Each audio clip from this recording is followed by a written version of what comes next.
Hello friends, this is Rajesh Sheth from Exquisite Buildcon Projects Private Limited. I am the CEO of the company. It is nice to connect with you all once again. This is episode 2 in which we shall be discussing various other aspects of self-redevelopment.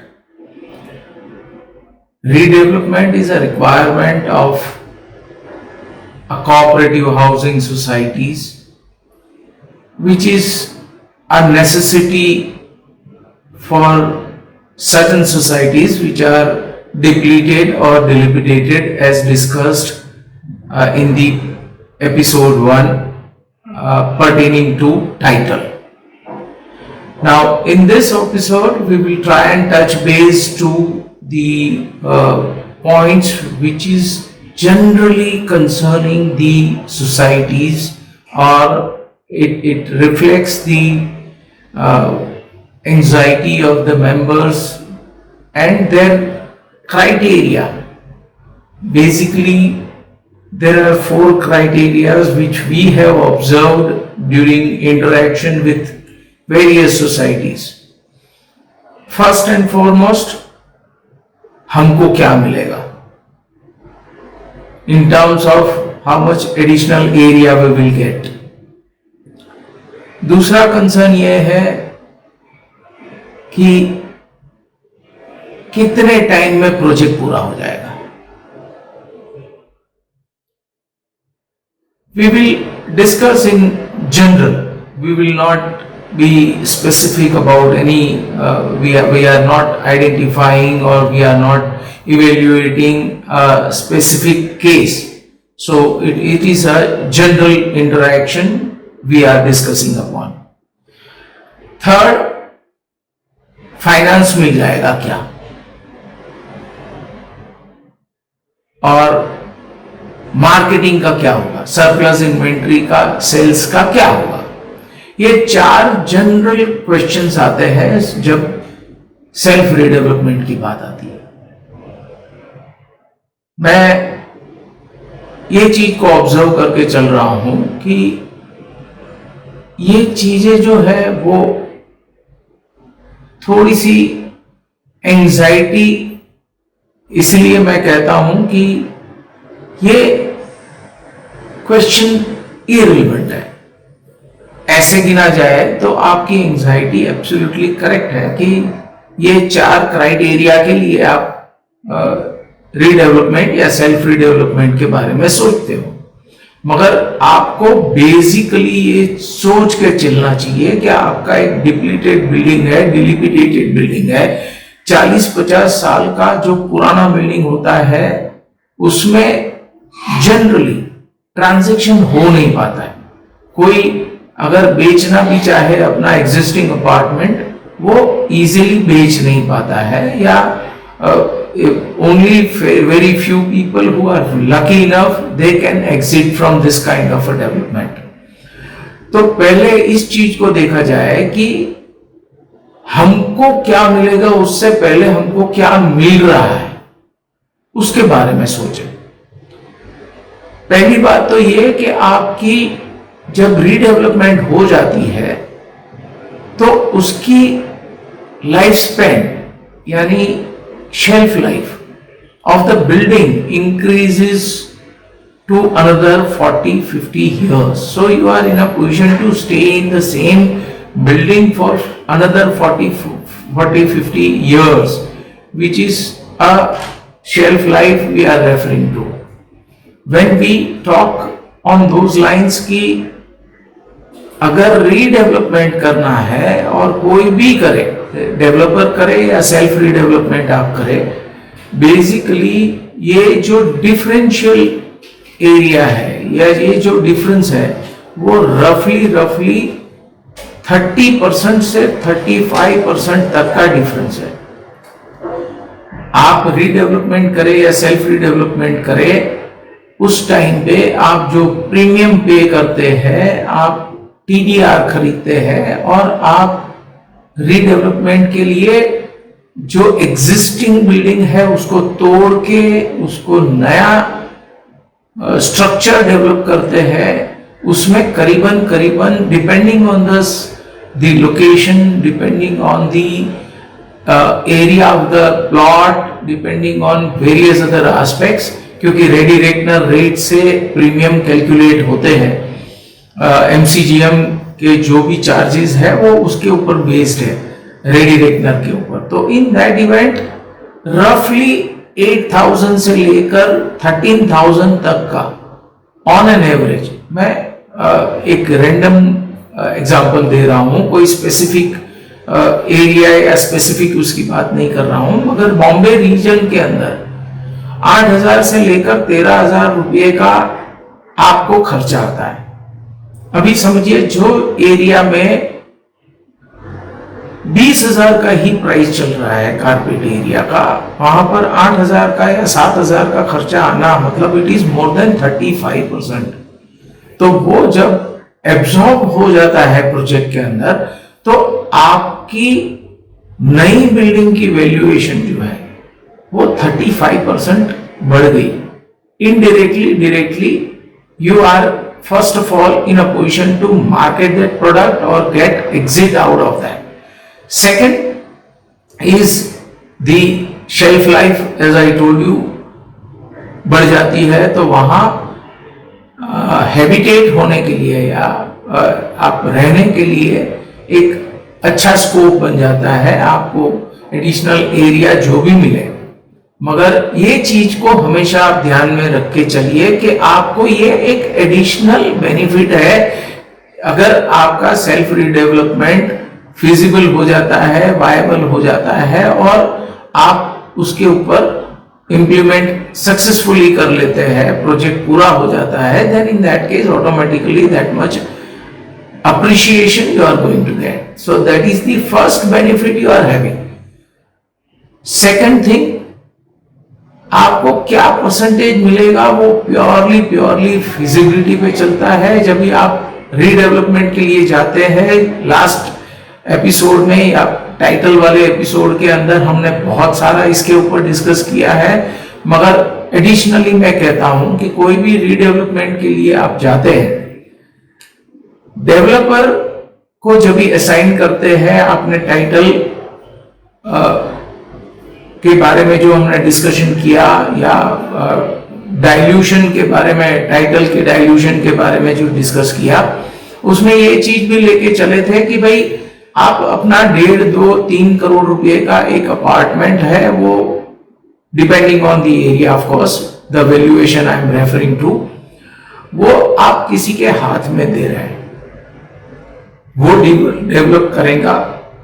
जो भी builder आएगा, reputed builder होंगे, then as I told, nobody is here to cheat anybody, nobody is here to fraudulently act on anything, but circumstances की वजह से, कोई भी वजह से अगर ये नहीं हो पाता है, then in that case you are compromising with that, that is one thing, but when it is been done, then in that case 2 पैसा कम 2 पैसा ज्यादा 35% आपको ऑलरेडी मिल चुका है अगर रीडेवलप हो जाता है तो, या 30% पकड़ लो आप, और कंजर्वेटिवली 25% का रिटर्न तो आपको 100% आता है जब भी आपका एक प्रोजेक्ट कंप्लीट होके नया बिल्डिंग, पुराने बिल्डिंग से नए बिल्डिंग में, तो आपको एमिनिटीज ज्यादा मिल गई, फैसिलिटीज ज्यादा मिल गई, इंफ्रास्ट्रक्चर अच्छा बन गया, आपको नई बिल्डिंग मिल गई, आपको इंटरनल फैसिलिटीज एलिवेटर से लेकर, और सबसे ज्यादा महत्व की बात यह है कि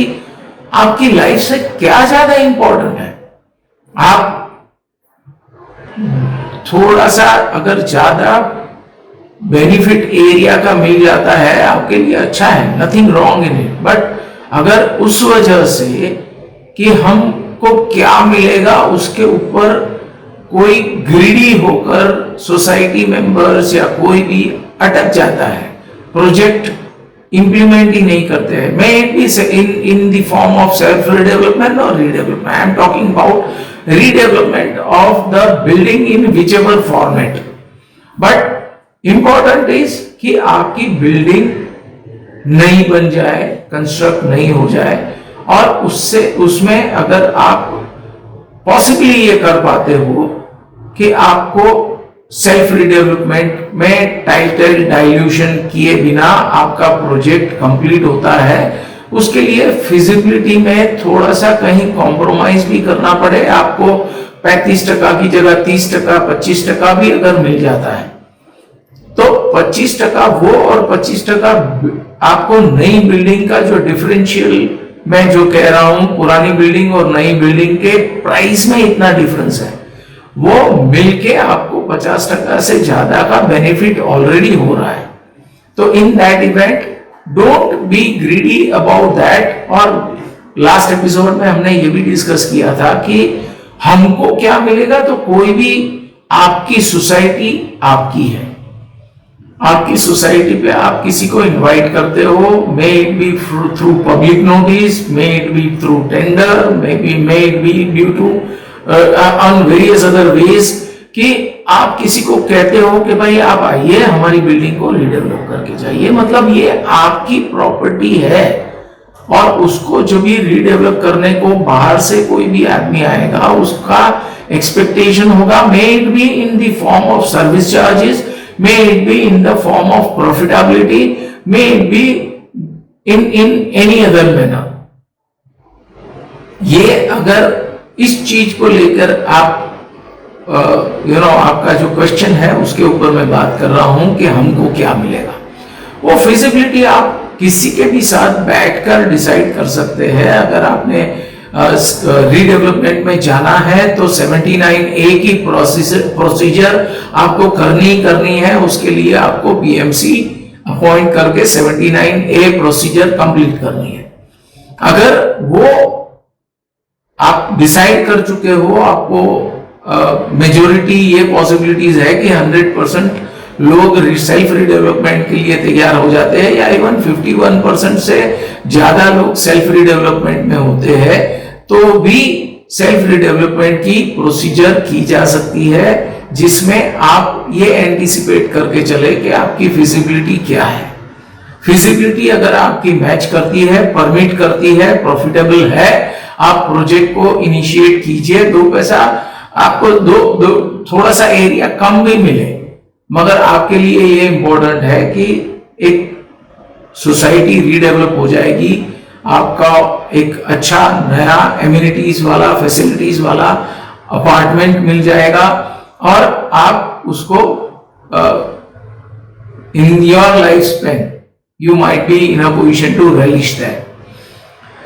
हमने 2 और सब्जेक्ट उसके बाद में जो डिस्कस किया कि भाई एक आपका जो सेकंड कंसर्न है, प्रोजेक्ट कब पूरा होगा।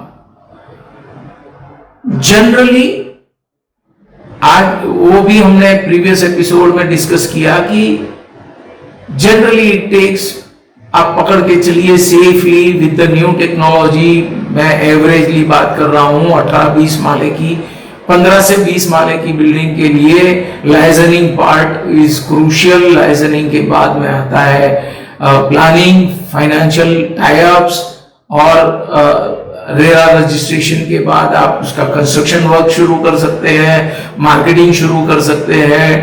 ये सब प्रोसीजर जो है वो नॉर्मली अगर एक अच्छे टीम के साथ जब भी आप काम करते हो तो उसको पकड़ के चलिए आप ये 3 साल यानी 36 महीने से लेकर 42 मंथ्स के अंदर अंदर आप इसको कंप्लीट डेफिनेटली कर सकते हो, irrespective of the size of the project. I don't mean to say that mega size of projects are generally not going for self redevelopment, क्योंकि वहां पर सोसाइटी के अपने इश्यूज होते हैं, इतने सारे लोगों को कन्विंस करके चलना और उसको टर्न अराउंड करना, वो थोड़ा सा, बट एक नॉर्मल प्रोसीजर जो मैंने कहा कि 15 से 20 माले की एक बिल्डिंग हो तो आप मैक्सिमम पकड़ लीजिए 36 से 42 मंथ्स के अंदर अंदर आप उसको कंप्लीट कर सकते हैं। तीसरी जो रिक्वायरमेंट थी कि फाइनेंशियल टाई अप या फाइनेंशियल अरेंजमेंट हो जाएगा, मैं इसके साथ हो सकेगा तो मैं कोशिश करके आपको I will most of the societies I have already distributed circular or rather directives of Reserve Bank of India, which has directed all the housing finance companies to facilitate this self redevelopment to or fund for the self redevelopment to the cooperative housing societies. आज की date में बहुत सारी companies ready है उस चीज को लेकर, बहुत सारी कंपनीज उस चीज हाउसिंग फाइनेंस कंपनीज उसको वो प्रपोजल को कंसीडर कर रही है। मेजरली जो जिनके पास एक अच्छा इंफ्रास्ट्रक्चर है उनके लिए बहुत अच्छी बात हो जाती है कि भाई आपकी सोसाइटी प्री अप्रूव्ड हो जाती है और हाउसिंग फाइनेंस आपके जो बायर है प्रोस्पेक्टिव या आपकी जो सरप्लस इन्वेंट्री है उसको खरीदने वाले जो बायर्स है वो बायर्स वही हाउसिंग फाइनेंस कंपनी से अगर फंड लेते हैं for their home buying, then in that case the bank और इंस्टीट्यूशन और housing finance company will prefer that, क्योंकि उनके लिए ये इजी हो जाता है कि एक कोऑपरेटिव हाउसिंग फाइनेंस को फंडिंग की है और उनका हाउसिंग फाइनेंस टाइड अप है और वो जो बायर्स को जो फंड्स देते हैं वो फंड ऑटोमेटिकली अप्रोप्रिएट हो जाता है विद द सैंक्शन। तो in that event they will be in a position to manage with the things more easily and they are more secure, क्योंकि नॉर्मली एक सोसाइटी को रीडेवलप करने के लिए प्रीमियम के साथ कंस्ट्रक्शन के साथ on an average depending on again the size, location and type of construction what you will be going for or ready reckoner rate of the location, all these factors are going to be involved। तो वो आप पकड़ के चलिए कि एक project को 35 करोड़ रुपया कंप्लीशन के लिए चाहिए, 35 से लेकर 75 करोड़ मैक्सिमम। अभी जिस सोसाइटी को 75 करोड़ की जरूरत है वो आप समझ के चलिए कि उसका टोटल रीडेवलपमेंट प्लान या इन्वेंट्री के साथ और नए वर्किंग के साथ ऑन एन एवरेज वैल्यूएशन हो जाता है। I am not talking about anything else other than that, वो सोसाइटी का जो वैल्यूएशन होगा including existing apartments as well as जो नई इन्वेंट्री सरप्लस इन्वेंट्री आएगी वो सबको मिला के वो करीबन 200 करोड़ का प्रोजेक्ट होता है। तभी अपने को वो सोसाइटी को रफली अराउंड 70-75 करोड़ की रिक्वायरमेंट होती है। अगर वो बेसिकली अगर वो चीज सिमिलरली छोटी सोसाइटी के अंदर चली जाती है या छोटी सोसाइटी को रीडेवलप करना होता है, इन that event the requirement may be between 30 to 35 crore rupees और मे बी 40 करोड़ रुपीस, मगर उसकी वैल्यूएशन जो है वो 100 करोड़ रुपए की है। तो आप ये प्लॉट की जो वैल्यूएशन है, और इसीलिए मैंने लास्ट एपिसोड में कहा था कि ये फिनोमिना है जो बॉम्बे या एमएमआर रीजन के लिए ही सूटेबल है, बाकी की जगहों पर ऑटोमेटिकली ये चीज आएगी जैसे जैसे वैल्यूएशन बढ़ती जाएगी। और लैंड की स्केर्सिटी जहां जहां होगी वहां रीडेवलपमेंट इनएविटेबल है, उसको करना ही पड़ेगा। रीडेवलपमेंट में जब बात जाती है या वो मेट्रोपॉलिटन सिटीज में रीडेवलपमेंट करना जरूरी हो जाता है तो उसके साथ साथ सेल्फ रीडेवलपमेंट ऑटोमेटिकली स्कीम लानी पड़ेगी वो बीएमसी को या वो म्युनिसिपल कॉर्पोरेशन को। तो ये एक तीसरी चीज है कि जहां पर आप फंडिंग के बारे में, क्योंकि there are multiple ways of raising funds, अलग अलग टाइम पे अलग अलग चीजों के लिए अलग अलग रिसोर्सेस खड़ा करना वो हर जगह होता है, इंडस्ट्री हो या कोई भी चीज हो। आपने भी कभी कभी देखा होगा कि हाउसिंग फाइनेंस के लिए अर्ली स्टेज में कुछ पैसा दे दिया, फिर सब्सिक्वेंटली कुछ पैसा एडिशनली दे दिया, फिर आपको कुछ रिक्वायरमेंट हुई तो आपको टॉप अप करके दे दिया गया, और at times in the form of furnishing the apartment आपको और एडिशनल पैसा दिया गया, मगर वो basically comes under a housing finance scheme only. तो सिमिलरली अगर इस चीज को आप देखेंगे तो आपको रीडेवलपमेंट के लिए यानी सेल्फ रीडेवलपमेंट के लिए आपको अलग अलग रिसोर्सेज को एक्सप्लोर करना पड़ेगा। मे it B bridge finance, may it B loan against properties, may it B project funding, may it B construction finance, और अल्टीमेटली होम बाइंग के लिए हाउसिंग फाइनेंस का टाई अप, और वो सब एक डिफरेंट स्ट्रक्चर है जिसको कहीं ना कहीं इस्तेमाल किया जा सकता है। मैंने चारों टाइप के जो फंडिंग बताया है उसके अलावा एनबीएफसी फंडिंग करती है। आप different type and style of funding is definitely available. अगर एक चीज पहले ये आप डर मन में से निकाल दीजिए, आपकी सोसाइटी जब भी आप रीडेवलप करने के लिए किसी भी बिल्डर को देते हैं तो वो बिल्डर भी फंड खड़ा करता है। वो बिल्डर वही सोसाइटी, वही टाइटल, वही प्रॉपर्टी, वही सरप्लस इन्वेंट्री के ऊपर फंड रेज करके वो प्रोजेक्ट को पूरा करता है। Not necessarily every developer has 100% reserves and surplus to facilitate, और एक रीडेवलपमेंट को करने के लिए 100% फंडिंग उसके पास अवेलेबल है।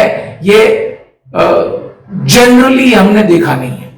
हर एक डेवलपर को कहीं ना कहीं से पैसे अरेंज करने होते हैं। कुछ एरियाज में ये भी होता है कि एक बार्टर टेक्नोलॉजी या बार्टर सिस्टम ऑफ क्रेडिट भी है जो आप कॉन्ट्रैक्टर के साथ में प्लान कर सकते हो। रिसोर्सेज के बारे में, फंड कहां से आएगा, ये एक हवा है। एक बहुत बड़ा डर लोगों में बैठ गया है क्योंकि हर एक की अलग अलग कैपेसिटी है। मैंने लास्ट टाइम ये कहा कि रिस्क एपिटाइट एक 2 करोड़ या 3 करोड़ की जिनकी प्रॉपर्टी है उसकी रिस्क एपिटाइट आप समझने की कोशिश कीजिए। वो बंदा 20 लाख 30 लाख के लॉस में थक जाएगा, मगर वही चीज जो एक बंदे को रेगुलर टर्म्स में 50 करोड़ की 100 करोड़ की आपकी प्रॉपर्टी 100 करोड़ का प्लॉट है, समझ के अंदाजा चलिए कि 100 करोड़ का नहीं 80 करोड़ का प्रॉपर्टी है। वो जब भी आप बिल्डर को असाइन करते हो तो उनके पास वो बिल्डिंग के कंस्ट्रक्शन के राइट आए, उसकी वैल्यूएशन क्या होगी सर? 80 करोड़ रुपया। उसके ऊपर वो बिल्डर कहता है मुझे 30 करोड़ रुपया चाहिए, मुझे 35 करोड़ चाहिए, मुझे ये करना है, मुझे वो करना है, और वो एडवांस जो आप सरप्लस इन्वेंट्री को रेरा रजिस्ट्रेशन यानी आईओडी, सीसी और रेरा रजिस्ट्रेशन आने के बाद जब भी उसकी आप मार्केटिंग या सेल शुरू करते हैं, वो पैसा भी आपकी लिक्विडिटी है। तो आप फंड के बारे में जो हवा बनी हुई है कि ये नहीं हो पाएगा, ये कैसे होगा, ये धीरे धीरे ये मिथ को अवॉइड किया जा सकता है। One has to try first. मैं इंडस्ट्री डालना चाहूंगा और मैं ये कहूंगा कि सर मुझे पैसा मिल जाए उसके बाद मैं इंडस्ट्री डालूंगा, आप कभी इंडस्ट्री नहीं डाल पाओगे। आप कोई भी वेंचर कीजिए, वो कोई भी वेंचर में पैसा आपके पास में तब आता है जब भी आप उसके लिए किक स्टार्ट के लिए रेडी है, आप उसका काम शुरू करते हैं। आपका एक बार काम शुरू होता है तो धीरे धीरे लोग जुड़ते जाते हैं, और आपकी तैयारी ये होनी चाहिए कि मैं ये प्रोजेक्ट पूरा करना चाहता हूं, मैं ये प्रोजेक्ट के लिए कमिटेड हूं। We are passionate about this project, this is our project and we want to do it. रास्ते अपने आप खुलते जाएंगे। आप चीटिंग करने के लिए नहीं आए हैं, आप सोसाइटी है। अगर आप सोसाइटी के तौर पर एक इंडिविजुअल रीडेवलपर या डेवलपर 30-50 करोड़ रुपया जनरेट करके वो प्रोजेक्ट पूरा कर सकता है, तो आप तो ग्रुप ऑफ पीपल हो, आपकी स्ट्रेंथ कहीं ज्यादा है। आप यूनानिमस डिसीजन लेने वाले रहेंगे, आपको लोग ज्यादा रिस्पेक्टफुली देखेंगे, आपको वो ज्यादा ट्रस्ट करेंगे। आप ये कहिए ना, उल्टा मैं एक एग्जांपल देता हूं। पहले ये आप बताइए मुझे कि